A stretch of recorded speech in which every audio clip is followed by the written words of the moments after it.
하나님 말씀 요한계시록 22장 7절 한 절 보도록 하겠습니다. 요한계시록 22장 7절 한 절입니다. 같이 읽겠습니다. 보라, 내가 속히 오리니 이 두루마리의 예언의 말씀을 지키는 자는 복이 있으리라 하더라.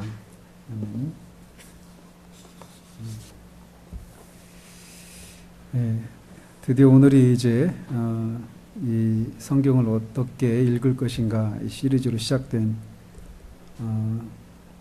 지 60번째입니다. 그러니까 1년이 넘은 거죠. 그죠? 그래서 오늘 요한계시록 마지막으로 살피고 이 시리즈를 마치도록 합니다. 제 개인적인 소회로는 이렇게 1년 넘어가고 막 이렇게 하면 좀 많은 이 어려움이 있구나.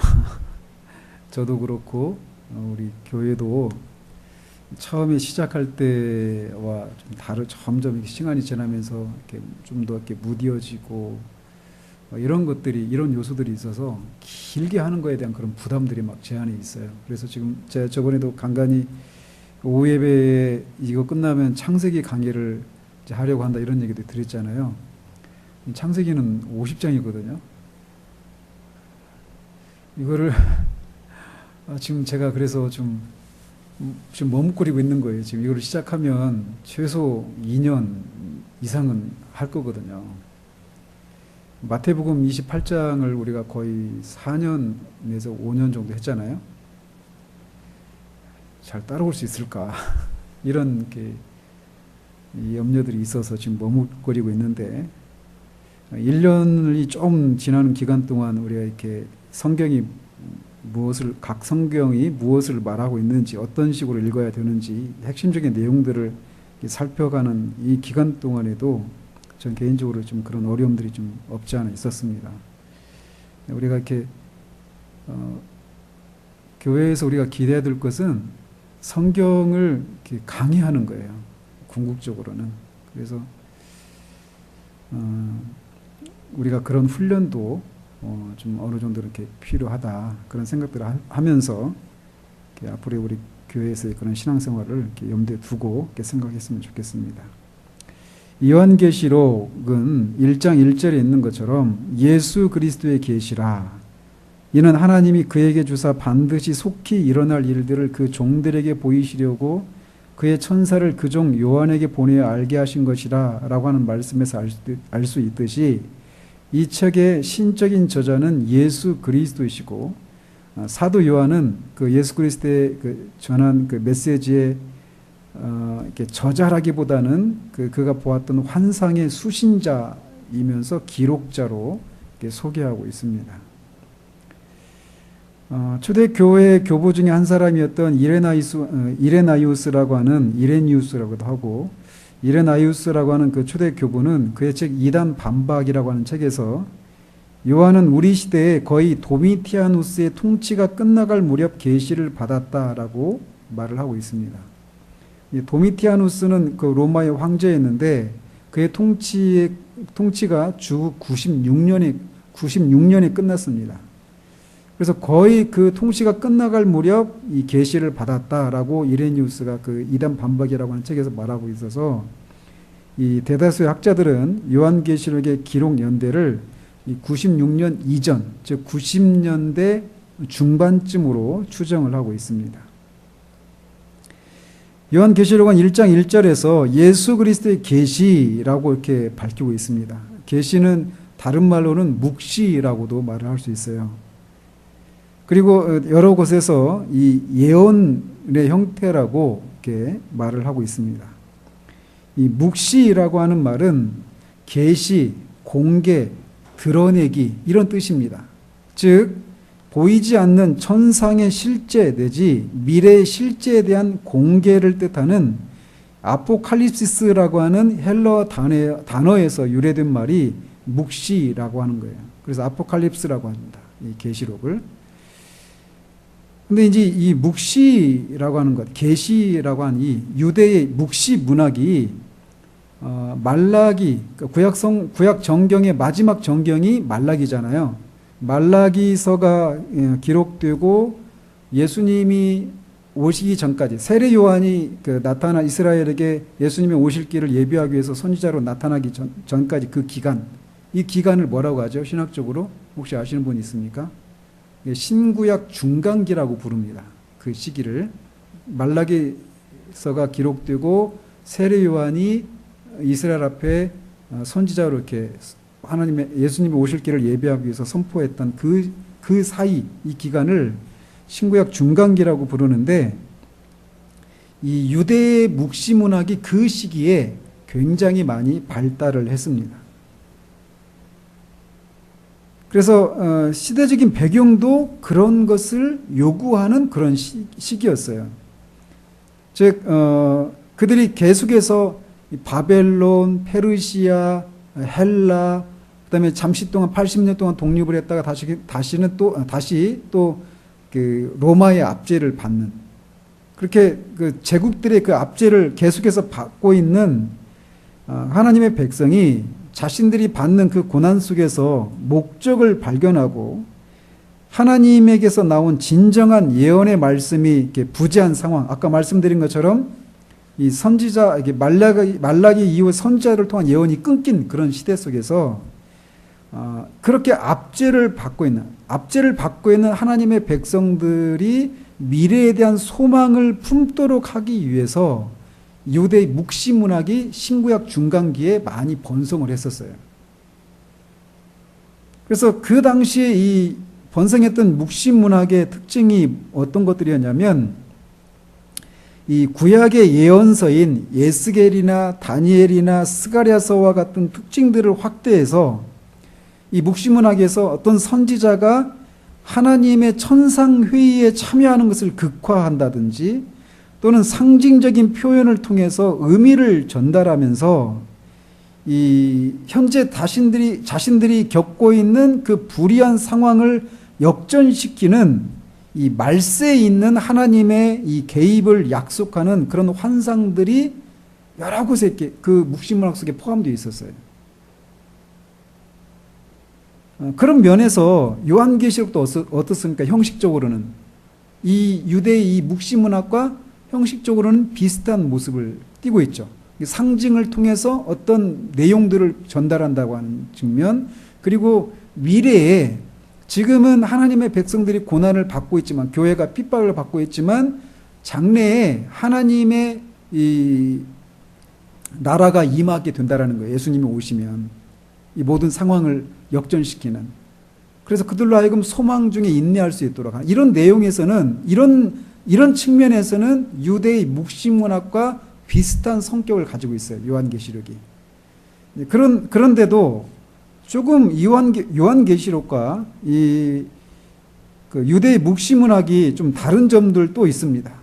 이를테면 유대의 묵시 문학은 아브라함이나 모세나 에녹과 같은 고대 성인들의 저작으로 유장한 그런 문학 작품이었어요. 그래서 아브라함이나 모세나 에녹 같이 그런 구약의 그런 그 성인들이 기록한 것처럼 유장한 문학 작품이었어요. 계시를 받은 게 아니라. 그런데 요한계시록은 요한이 다른 사람 이름으로 글을 쓴 것이 아니라 자신의 이름으로 글을 쓰고 있다는 측면에서 다릅니다. 그리고 유대의 묵시 문학이 인류를 하나님의 구원을 기다리는 거룩한 소수와 진노에 처해지도록 운명지어진 대다수의 사람들로 나누어서 그 메시지 성격이 그렇게 진노에 처해지도록 운명지어진 대다수 사람들이 회개하고 하나님께로 돌이켜라, 이런 내용이 주 메시지가 아니라 구원받을 자들을, 그러니까 구원받을 그 거룩한 소수에게 포커스가 맞춰져 있어요. 그래서 그들을 위로하는 데 주안점을 두고 있다라는 것입니다. 이에 비해서 요한계시록은 이 위로와 경고와 책망의 균형 잡힌 메시지를 전한다라고 하는 면에서 유대의 묵시 문학과 성격을 달리합니다. 유대의 묵시문학은 구원받을 거룩한 소수의 사람들을 위로하기 위한 것이 주 목적이었어요. 그런데 요한계시록은 위로뿐만 아니라 경고와 책망의 메시지도 같이 있다는 겁니다. 유대의 묵시문학은 자신들의 그 시대가 너무나 타락해서 말세에 있을 하나님의 천지개벽적인 그런 개입 이전에는 하나님의 어떤 구원 사역도 기대할 수 없다라고 하는 그런 입장이었습니다. 그런 반면 요한계시록은 이런 유대 묵시문학이 전하고 있는 그런 비관주의에 공감하지 않습니다. 즉, 비록 요한계시록 그 수신자들이 받고 있는 그 수신자들이 살고 있는 그 현 시대가 죄로 오염되어 있는 것은 사실입니다. 그럼에도 불구하고 그리스도의 죽음과 부활로 이미 악에 대한 결정적인 승리를 성취했다고 보기 때문에 유대의 묵시문학은 어때요? 그런 게 없어요. 그냥 마지막에 천지개벽적인 그런 하나님의 개입으로 그때서야 승리가 쟁취된다 이렇게 보는 입장이에요. 그런데 요한계시록에서는 비록 죄로 오염되어 있어서 핍박도 있고 교회가 고난을 받고 이런 어려움들을 겪고 있지만 요간상 실제적으로는 그리스도의 죽음과 부활을 통해서 결정적인 승리를 이미 쟁취했다라는 겁니다. 그러니까 그래 소위 이제 신학적인 용어로 말하면 V-Day와 D-Day 이런 얘기를 하죠. 그래서 노르망디 상륙 작전을 통해서 노르망디 상륙 작전이 성공했잖아요. 그 2차 대전 때 제가 발음이 2차 대전 때 연합군이 프랑스의 그 노르망디라고 하는 지역에서 이 독일군을 결정적으로 격퇴시킵니다. 그 작전이 수행됐던 날을 D-Day라고 그래요. 그래서 2차 대전이 결정적으로 승리의 그 모드로 들어간 그 날을 D-Day 이렇게 불러요. 그런데 실제로 승리를 했습니까? 전쟁이 끝났어요? 아니죠. 그리고 나서도 한참 후에 전쟁이 끝난 거예요. 그 최종적인 승리는 독일이 항복하고 일본이 다 항복하면서 끝난 거잖아요. 그 최종적인 승리를 빅토리 데이, V-Day라고 합니다. 그런 것처럼 예수 그리스도의 죽으심과 부활을 통해서 D-Day를 통해서 결정적인 그 승리를 쟁취했어요. 그렇지만 그 승리가 실제로 전쟁이 완전히 종식되고 완전한 승리가 이루어지는 그 V-Day는 언제 이루어지는 거예요? 예수님이 재림하실 때. 그래서 그 유대의 묵시문학과는 다른 관점을 가지고 있다는 거예요. 요한계시록 같은 경우는. 그래서 비록 이 땅에 살고 있는 신자들이 교회가 또 고난 가운데 있지만 그들은 패변자들이 아니라 이긴 자들이라는 것이에요. 왜? 그리스도께서 십자가의 죽으심과 부활을 통해서 결정적인 승리를 했고 그 안에 있기 때문에. 그래서 이 예수님의 증거를 통해서 심지어 그들을 박해하는 사람들도 회개와 믿음을 통한 구원으로 부르심을 받는다라고 하는 입장이 요한계시록이에요. 유대 묵시문학은 오직 구원받을 거룩한 소수의 사람들에게만 그 기회가 주어지고 다른 대다수의 사람들은 이 심판, 진노에 떨어진다라고 하는 입장이에요. 그러니까 위로만 있을 뿐이에요. 경고나 책망이 없고. 요한계시록은 그렇지 않다라는 겁니다. 요한계시록의 주제는 뭐냐? 요한계시록은 교회가 관련되어 있는, 관여하고 있는 보이지 않는 영적 전쟁. 즉, 한편으로는 이제 두 세력과의 그런 영적인 전쟁인데, 한편은 하나님과 그리스도와의 연합이에요. 그리고 다른 한편으로는 사탄의 악한 동맹, 즉 귀신과 인간으로 이루어진 이 두 세력 사이에 벌어지는 우주적인 싸움의 진상을 밝힙니다.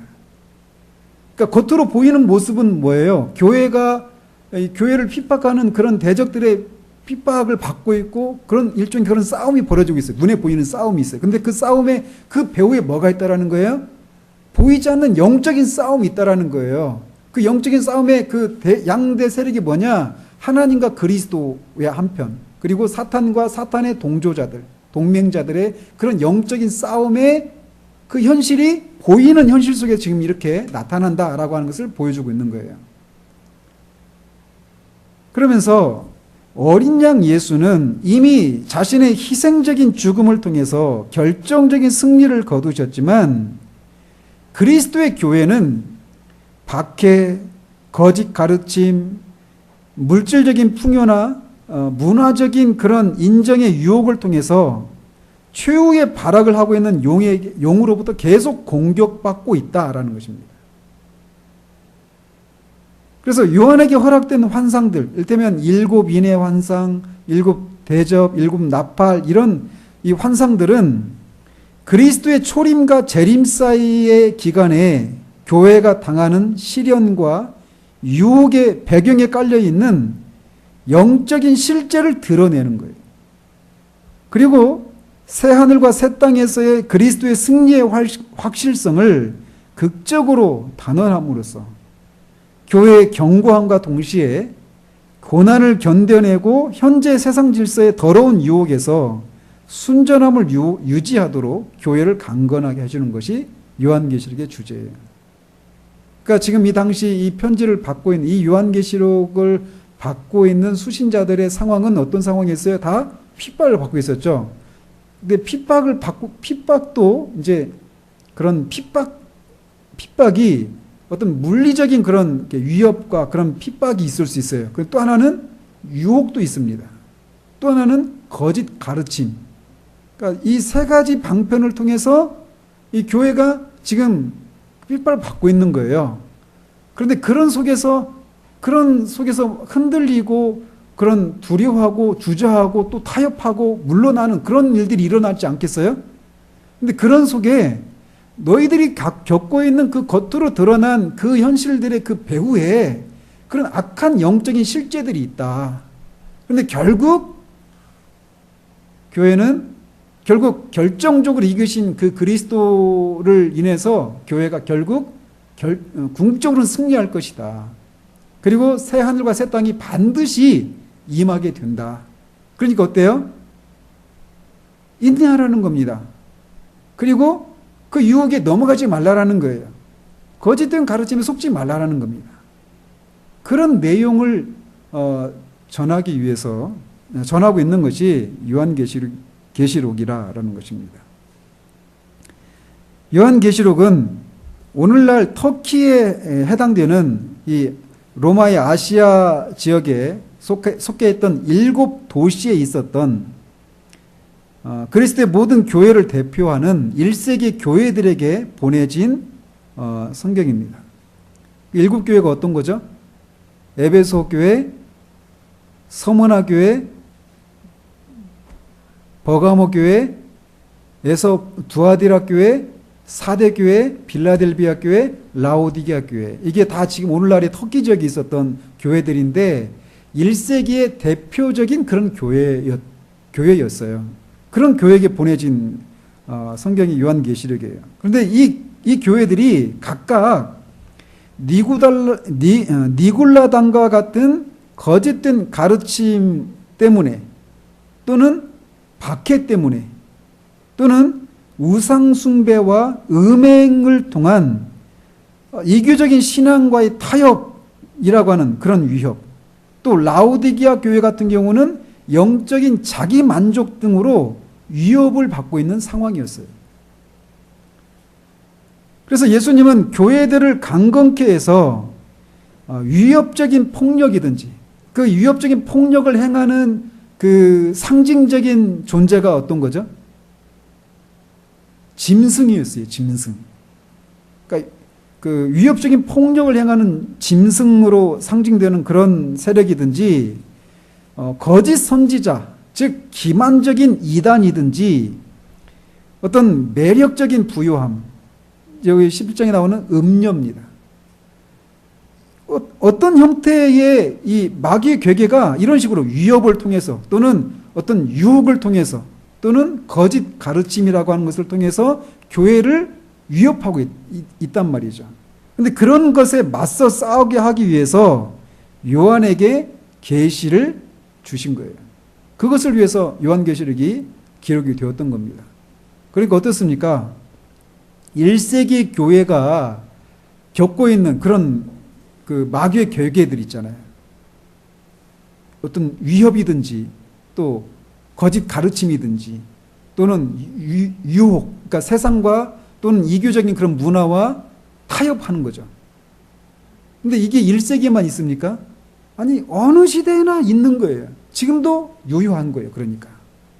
그런 상황 가운데 있는 교회들에게 위로하고 또 경고하고 책망하기 위해서 이 요한계시록을 기록하게 하셨던 것입니다.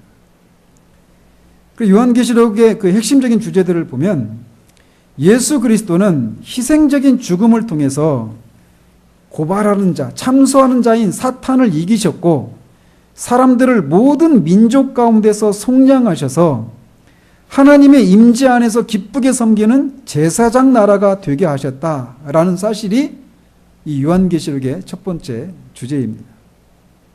그러니까 이 사실, 그러니까 예수 그리스도가 사탄을 이기셨다.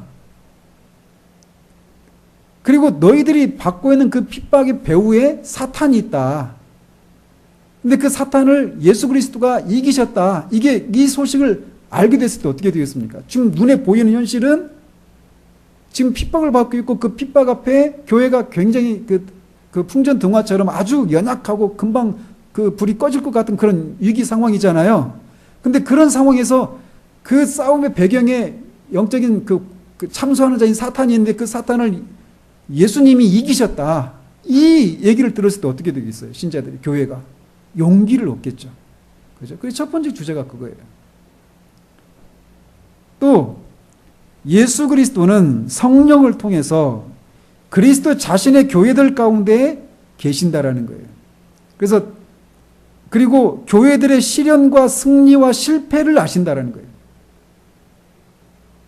그래서 내가 아누니라고 하는 이런 표현이 여러 일곱 교회 보내는 편지에 자주 등장하거든요. 오이다라고 하는 이런 단어인데 헬라어로. 그러니까 속속들이 아는 거예요. 제가 언제 한번 그거 설교한 적이 있는데, 그러니까 예수님이 교회에서 일어나는 그 모든 그런 위협, 거짓된 가르침, 어떤 영적인 만족이라고 하는 위협, 또 어떤 그 유혹, 이런 것들에 시달리고 있는 그 교회의 상황들을 아신다라는 거예요. 어떻게? 성령을 통해서. 그러니까 그것도 어때요? 그런 얘기를 들었을 때 어떻게 했습니까? 영적인 만족에 빠져 있는 교회들은 어떻게 되겠어요? 두렵겠죠. 그죠? 또 그런 위협 앞에 시달리고 있는 교회들은 어떻게 했습니까? 아, 주님이 아신다. 이 사탄을 이기신 주님이 성령을 통해서 지금 우리 교회에서 벌어지고 있는 그 모든 위협들을 아신다. 얼마나 용기를 불러일으키는 메시지겠어요. 그죠? 그래서 예수님이 그렇게 아신다라는 거예요. 그러면 그 예수님은 어제나 오늘이나 동일하셔서 지금 우리에게도 그렇겠죠?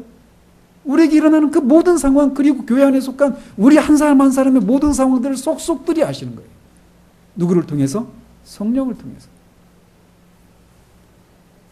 그러니까 이 요한계시록이든지 어떤 성경이든지 그 성경을 읽을 때 우리에게 위로가 되는 것, 또는 우리가 어떤 경각심을 불러일으키기 위해서 그 어떤 상황에서 우리가 돌이키게 하는 이런 것은 우리가 실제적으로 그런 상황 가운데 있다라고 하는 것을 인식할 때 그게 위로가 되기도 하고 또는 책망의 메시지로 들리기도 하는 거죠.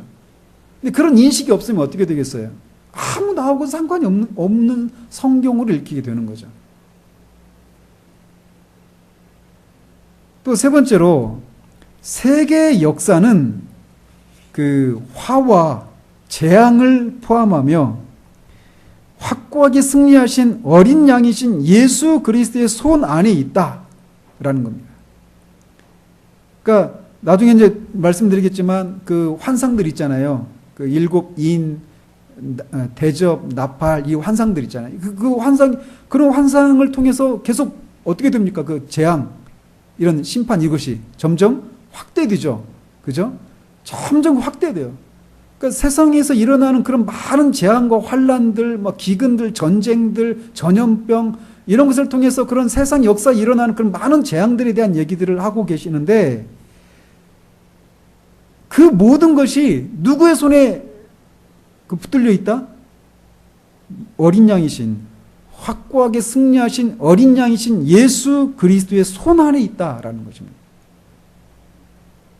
그러니까 우리의 주변에서 일어나는 많은 환란들, 지금도 막 그런 게 있잖아요. 지금 우리가 지금 여름을 지나면서 막 여기저기서 그런 얘기 나오죠. 이렇게 지구 온난화 때문에 이 지구가 종말이 다가왔나 보다. 겨울에 막 아까 뭐 어떻게 춥다고요? 살까지 벗겨질 정도로 춥다고요? 그런 얘기 하잖아요. 그러니까 그런 일이 있으면서 뭐 그 투모로우인가 그 영화에 보면 막 갑자기 막 그 빙하기에 들어가기도 하고 막 그러거든요. 근데 그런 일이 일어날 수 있어요. 얼마나 우리를 두렵게 합니까? 전쟁의 공포들. 근데 그 모든 것이 예수님의 손 안에 있다라는 것입니다. 그 역사의 주관자가 승리하신 어린 양 우리 주 예수 그리스도의 손 안에 있다. 그 얘기를 들었을 때 어때요? 성도들이, 신자들은 요동하지 않을 수 있는 거예요. 또 하나님은 오래 참으시며 고난받는 하나님의 백성이 예수님에 대해서 선포하는 증언을 통해서 구속받은 백성을 모으시면서 하나님 자신의 진노와 교회를 파괴하려는 하나님의 원수들의 시도를 억제하고 계신다라고 하는 것이 또 이 요한계시록의 핵심적인 주제 중에 하나입니다. 그래서 그런 그 교회를 왜 예수님을 보내셔서 빨리 역사를 종식시키지 않는가?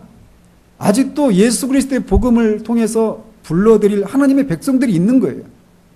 그리고 그 일이 진행되는 동안 그래서 최종적으로 하나님의 백성이 다 모여지는 일이 이루어지기 전까지 그 일들을 방해하려고 하는 악한 세력들을 억제하고 계신다라는 거예요.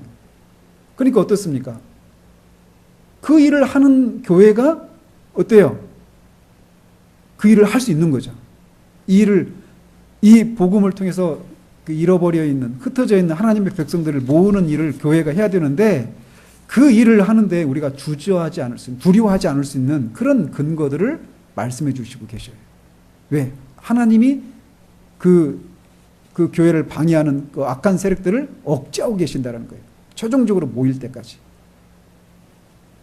또 현재의 전쟁이나 가뭄이나 기근이나 역병과 같은 고난은 하나님의 억제하심으로 인해서 그 범위가 제한적이지만 점점 확대되는 다가올 심판의 전조이자 그에 대한 경고다라는 것입니다. 지금도 그 역사가 진행되면서 계속해서 끊임없이 전쟁과 가뭄과 기근과 역병과 같은 고난들, 이런 재앙들이 있어 왔잖아요. 그런데 그런 것에 인해서 완전히 그 세상이 그 멸망해버린 게 아니라 지금까지 존속되어 왔어요. 그 배후에 누가 있느냐? 하나님이 그것을 억제하시니까 그렇게 되어 있다는 거예요. 근데 그런 것들이 결국에는 점점 확대되고 최종적인 그런 심판에 대한 전조라는 것이에요. 그러니까 그런 것을 볼 때 어떻게 생각해야 돼요? 아, 하나님이 이 최종적으로 심판하실 날이 올 것이다라고 하는 것을 생각하면서 돌이켜야죠. 그죠? 또 예수 그리스도를 믿는 신자들은 죽기까지 신실한 증언을 계속함으로써 용과 짐승을 둘 다 이길 것이다 라는 겁니다. 그러나 그런 와중에 순교를 당하는 신자들도 생겨나서 겉으로 보면 용과 짐승이 승리하는 것처럼 보일 수 있어요. 그렇지만 사실 그렇지 않고 순교자들의 승리다라는 겁니다. 그래서 그 당시에는 순교자들의 승리인데 그 승리는 감추어져 있어요. 그렇지만 그리스도가 다시 오셔서 그들이 승리했다라고 하는 것을 변호하실 때 명백히 순교자들이 승리했다라고 하는 것이 드러날 것이다 라는 겁니다. 그러니까 교회가 막 다 사그라지고 그런 순교를 통해서 다 없어지는 것 같아서 세상이 이기는 것처럼 보이지만 그렇지 않다라는 거죠. 또 사탄은 폭력적인 박해, 기만적인 가르침, 부와 관능적 쾌락을 통해서 교회의 인내와 순전함을 공격한다라는 겁니다. 마지막으로 말세에 교회의 대적들은 박해를 강화하겠지만 승리하신 하나님의 말씀이신 예수님은 자신의 모든 원수들을 물리치고 멸하실 것이다 라는 겁니다. 그리고 죄와 고난으로 더럽혀진 옛 하늘과 옛 땅은 새 하늘과 새 땅으로 반드시 대체될 것이다. 그리고 그때 교회는 눈부시게 순결한 신부로 남편이신 어린 양 앞에 서게 될 것이다 라는 겁니다. 그래서 요한계시록은 특히 교회 역사 가운데 언제 요한계시록이 가장 성도들에게 많이 읽혀졌을까요? 교회가 핍박을 받고 있습니다. 그래서 우리 한국교회 역사도 그렇게 길진 않죠. 뭐 겨우 해야 이제 130년, 40년밖에 안 됐어요. 교회 역사가. 그런데 일제시대 때 요한계시록이 많이 읽혔어요. 교회에게. 근데 이거는 우리 개인의 신앙생활과도 연관이 되어 있어요. 우리가 주를 위해서 고난을 받고 그런 핍박을 받고 그런 상황 가운데 있을 때 요한계시록이 우리에게 주는 메시지는 큰 위로와 용기를 불러일으키는 거예요. 근데 이런 우리가 주를 위해서 싸움도 없고 주님을 믿는 것 때문에 고난도 없는 그런 상황 가운데서는 이게 그냥 멀리 있는 그런 얘기로만 앞으로 먼 미래에 일어날 일으로만 아득한 얘기로만 들리기 쉽다라는 거죠. 그래서 아까도 처음에도 말씀드린 것처럼 성경이 우리에게 어떤 유익이 되어지기 위해서는 내가 지금 어떤 상황 가운데 있는가라고 하는 것을 자각하는 것이 먼저 있어야 되는 거예요. 그래서 구원사적으로는 그리스도인들은 그리스도의 재림을 기다리면서 사탄과 죄와의 영적인 싸움의 와중에서 그리스도께 충성하도록 부르심을 받았다라는 것입니다. 마지막으로 이 요한계시록을 해석하는데 역사적으로 지금까지 많은 해석 방식들이 있어 왔어요. 근데 그 중에 대표적인 방식이 있다라면 4가지 이 방식이 있습니다. 그래서 이 요한계시록에 나오는 그런 환상들 있잖아요. 일곱 대접 나팔, 그죠? 뭐 증인들, 어떤 그런 환상들과 또 그 환상들 각각이 서로 어떤 연관들이 있고 그 환상들이 실제 우리 인류의 역사와 어떤 관계가 있는가 이런 거를 해석하는데 4가지 방식의 해석 방식들이 있어 왔어요. 첫 번째로는 역사주의적인 해석입니다. 그래서 이 역사주의적인 해석 방법은 어떤 거냐면 특히 4장 1절에서 20장 6절까지의 나오는 그 환상들을 이 사도적인 교회에서 이 그리스도의 재림과 새하늘과 새 땅이 열리기까지 그 모든 역사적인 그 사건들이 순차적으로 일어나는 일들을 계시해주고 있는 것이다라고 하는 해석 방법이 역사적인 해석이에요. 그래서 이렇게 1장에서 3장까지는 7교회에 보내는 편지들이거든요. 근데 이거는 1세기 교회에 해당되는 내용들이라는 겁니다. 그리고 4장부터 19장까지는 인, 나팔, 증인들, 여자와 용, 짐승들, 대접, 음녀, 아마겟돈 이런 환상들이 나와요. 이런 상징들이. 근데 이거는 어떤 시대를 가리키는 어떤 시대와 연관된 그런 환상들이라고 말을 하냐면 1세기 교회 다음이 어떤 시대죠? 1세기 다음에 교부 시대라고 부릅니다. 교부 시대. 그리고 교부 시대를 넘어서 이제 그레고리 그 황제 다음에 그레고리 지금 명칭을 잊어버렸네요. 하여튼 그 5세기부터는 중세라고 합니다. 중세. 그리고 중세 시대가 종교개혁이 이루기 전까지 그 시대를 중세라고 하거든요.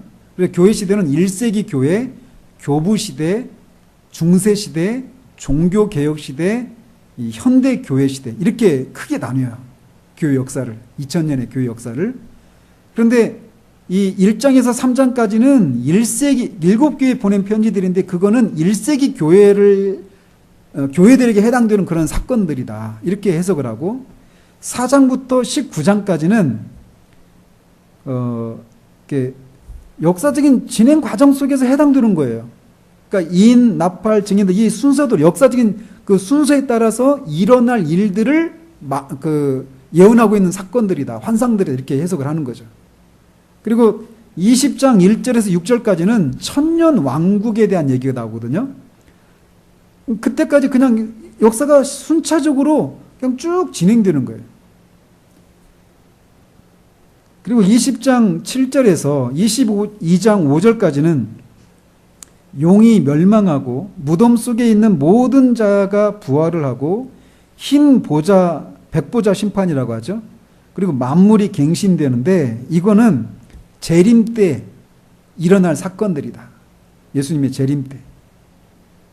그리고 그 결과 새하늘과 새 땅이 열린다. 이런 식이에요. 그래서 요한계시록 한마디로 말하면 요한계시록이 그냥 역사적인 그런 순서, 앞으로 일어날 일을 역사적인 순서에 따라서 그냥 이렇게 환상을 통해서 이렇게 말씀하신 것이다라는 거예요.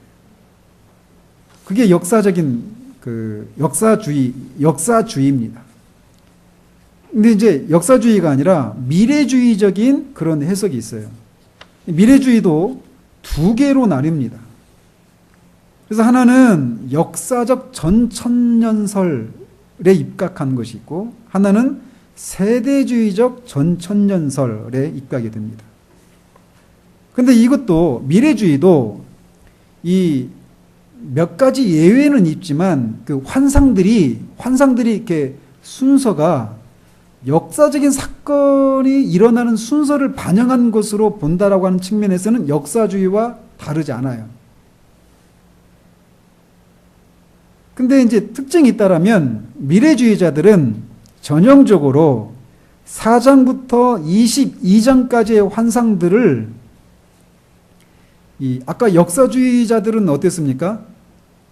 그러니까 이를테면 4장부터 일곱인, 나팔, 대접 이런 환상들 있잖아요. 근데 그 어떤 환상들 중에는 이미 일어난 일들도 있겠죠.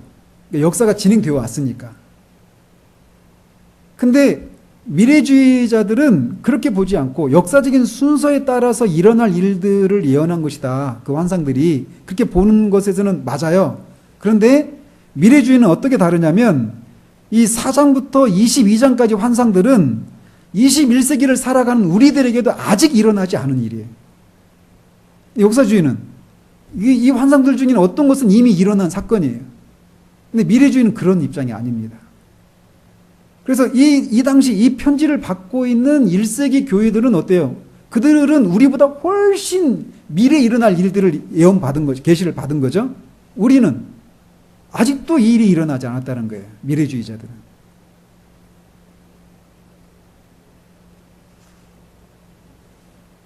그리고 그래서 이제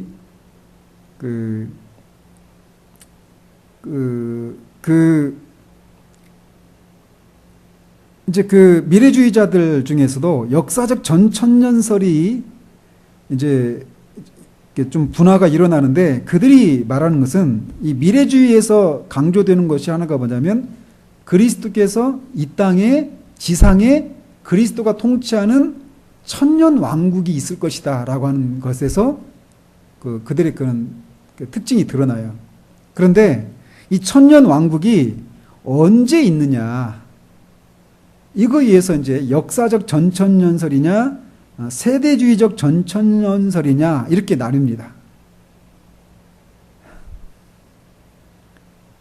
제가 이걸 설명을 해야 되느냐 말아야 되느냐 이런 갈등을 하고 있어요. 근데 들어보십시오. 나중에라도 한번 이게 필요하니까.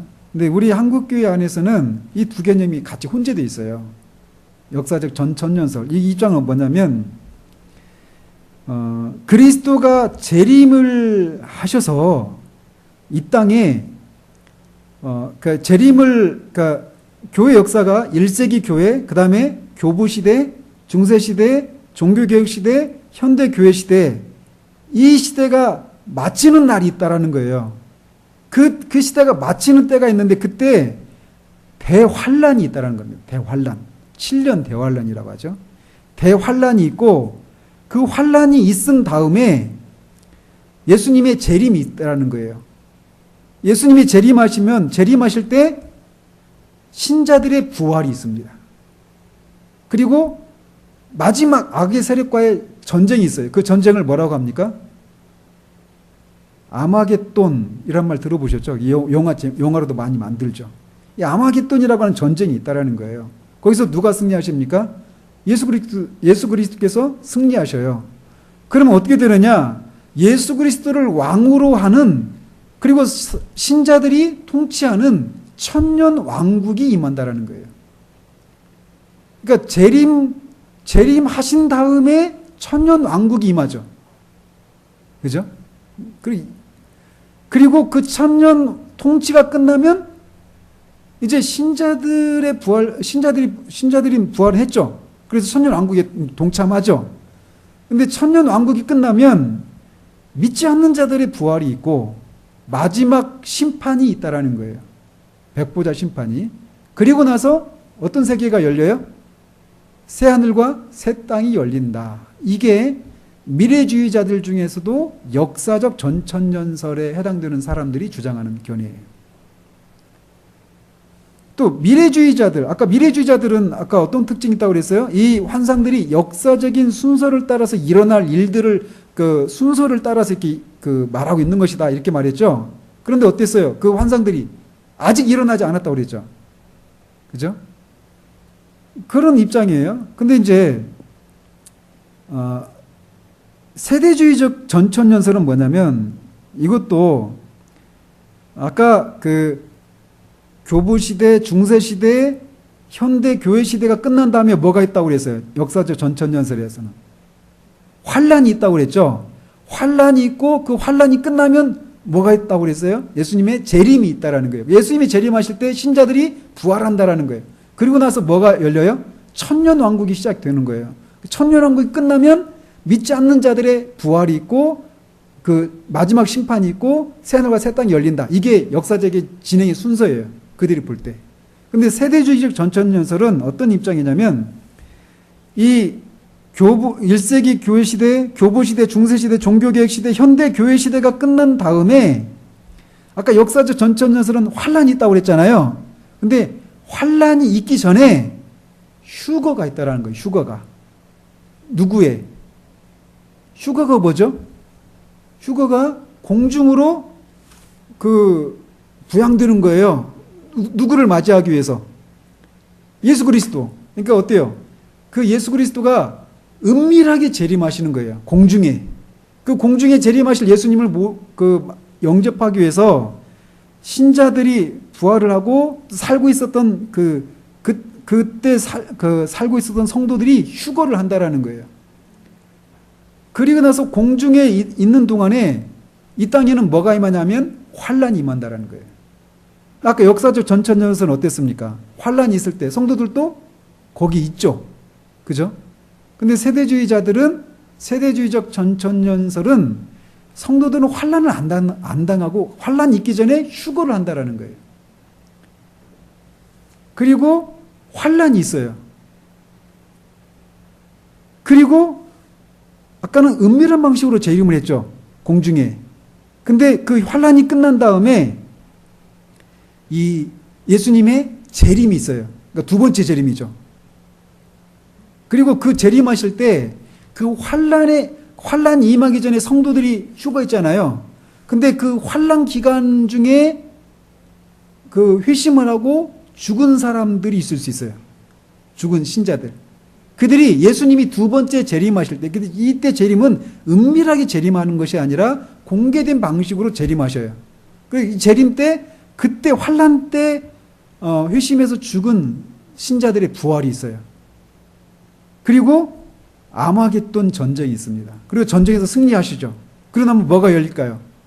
천년왕국이 열린다는 거예요. 그 천년왕국이 끝나면 이제 불신자들의 부활이 있고 마지막 심판이 있고 그 다음에 새하늘과 새 땅 이렇게 들어간다. 이게 세대주의적 전천년설의 입장입니다. 어쨌든 역사적 전천년설이나 세대주의적 전천년설이나 그 요한계시록에 나오는 그 환상을 어떻게 바라봐요? 아직 성취되지 않은 역사적인 사건들에 대한 환상이다. 이렇게 보는 거예요. 그래서 그게 끝나면 환란이 있다라는 게 환란이. 근데 환란 전에 그 휴거가 있어서 신자들이 그 공중 재림하는, 그래서 은밀한 방식으로 재림을 하느냐 아니냐, 여기에 따라서 역사적 전천년설과 세대주의적 전천년설이 나뉩니다. 근데 이 두 가지 견해는 다 무슨 주의? 미래주의예요. 그러면 미래주의가 있으니까 하나는 뭐겠습니까? 과거주의가 있어요. 과거주의. 그래서 과거주의는 요한계시록에서 나오고 있는 대부분의 환상들이 기독교 교회의 초창기에 이미 발생했다. 대부분이 발생이 된 사건들이다라고 하는 입장입니다. 그래서 과거주의자들은 예루살렘의 파괴, 로마 제국의 쇠퇴와 몰락과 같은 이런 사건들이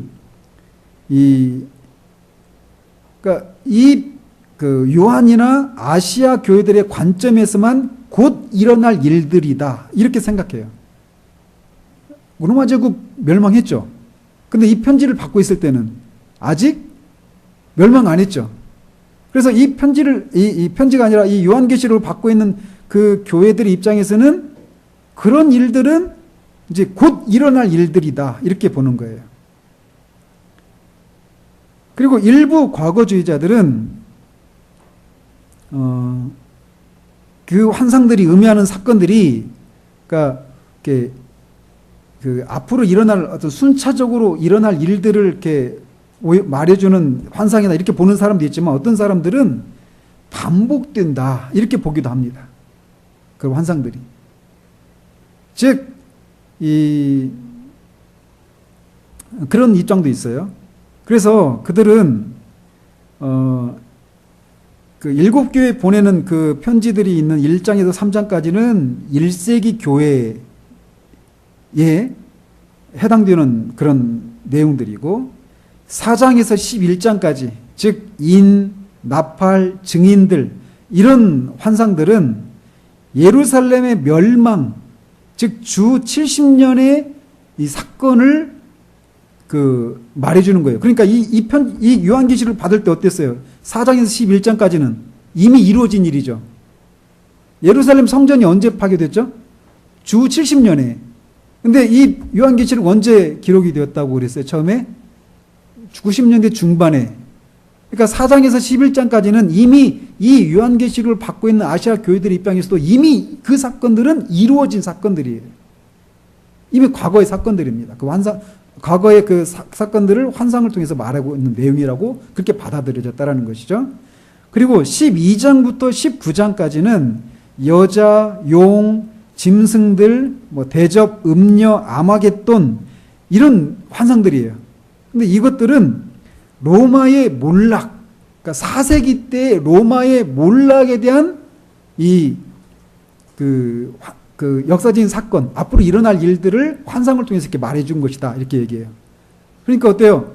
이 당시에는 이 로마의 핍박을 받고 있었잖아요. 로마 제국에 아시아에 있는 교회들이. 그죠? 근데 이렇게 그 핍박을 하고 있는 그 로마 제국이 멸망할 것이다라는 거예요. 그러니까 그 당시에는 그들의 입장에서는 이 사건들 같은 경우는 앞으로 일어날 일이겠죠. 근데 어때요? 우리 21세기 사람들에게는 이미 이루어진 일이죠.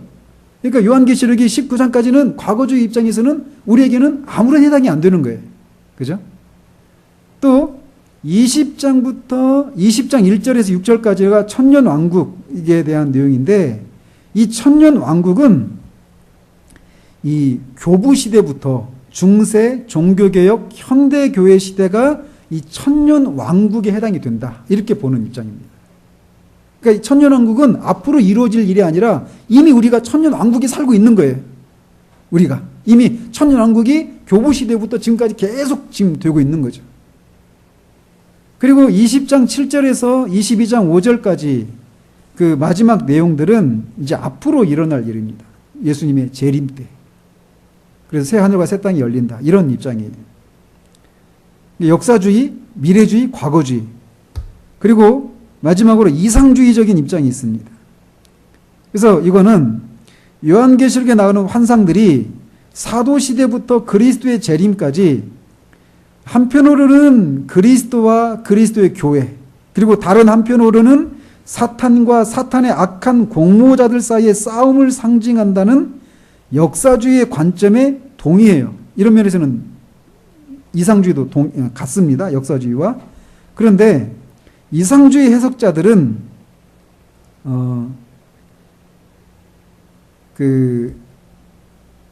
역사주의는 어땠어요? 그 환상들이 각각 어느 시대의 역사적인 순서를 따라서 일어날 사건이다 이렇게 말하고 있잖아요. 그런데 이상주의는 꼭 그렇게 시간적으로 순서적으로 일어날 사건들을 그 환상을 통해서 말하고 있는 것은 아니다라고 하는 그런 입장이에요. 그래서 요한계시록의 그 환상 주기에서 상징화된 세력들과 그 싸움들은 과거주의자들이 주장했듯이 1세기 교회의 관점에서는 곧 일어날 사건들로 나타내지만 현재에는 믿음으로 인내하는 교회의 지속적인 싸움에서도 발견되고 이 그리스도의 재림과 새 하늘과 새 땅으로 이어지는 아직도 미래인 박해의 강화와 신적인 진노를 예언하기도 한다라는 거예요. 이게 무슨 말이냐?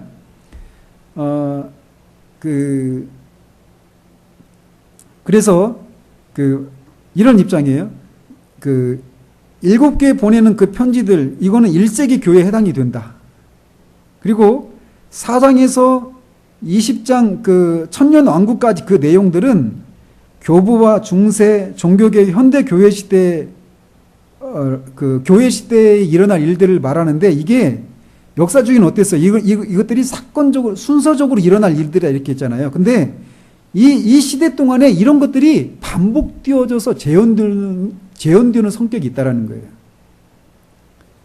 그리고 마지막에 있는 그 내용들은 이제 그야말로 마지막에 일어날 일들이다. 이런 식으로 해석을 하는 입장들이 있습니다. 그리고 이제 어떤 절충설도 있는데 이거를 다 이제 섞어서 보는 그런 입장도 있어요. 근데 이제 아까 처음에 이 해석 방법에 대해서 이렇게 이야기하기 전에 얘기했던 것처럼 이 심판이 어때요? 점점 확대되어 나타날 거예요. 그리고 우리 입장에서는 천년왕국이 어떤 천년왕국 입장이 있느냐가 그 사람이 개혁주의냐 아니냐, 복음주의냐 또는 그리스도이냐 아니냐 이걸 말해주는 건 아닙니다. 그거는 천년왕국은 우리가 자유롭게 선택할 수 있어요. 근데 이제 저희 입장에서는 무천년 왕국의 입장이 있어요. 로이 존스 목사님 그 교리 강좌 거기서 참조하시면 될 것 같아요. 어쨌든 아직은 이 역사 속에서 어떤 일들은 성취된 일들도 있어요.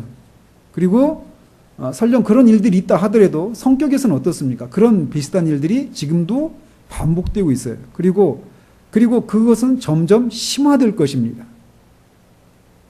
그렇지만 결국 이 역사는 승리하신 어린 양 우리 주 예수 그리스도의 손 안에 달려있고 그분이 오셔서 최종적인 승리를 쟁취하시고 마지막 심판과 함께 새하늘과 새 땅이 열리는 그날이 올 것이라는 걸 생각하면서 우리가 그날까지 경계하고 또 낙심하지 말고 위로하고 인내하는 그런 삶을 우리가 살아가야 될 것입니다.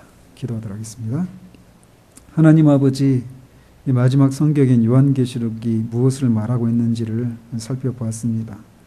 우리 안에 다시금 역사가 예수 그리스도의 손 안에 붙들려 있고 역사는 최종적인 승리를 향해서 달려가고 있는 것이라는 사실도 우리가 잊지 않도록 주님 도우시옵소서.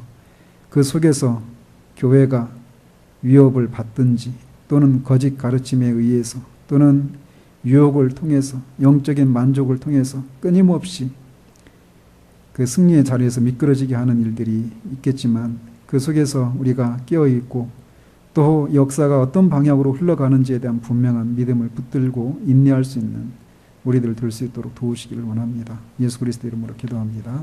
아멘.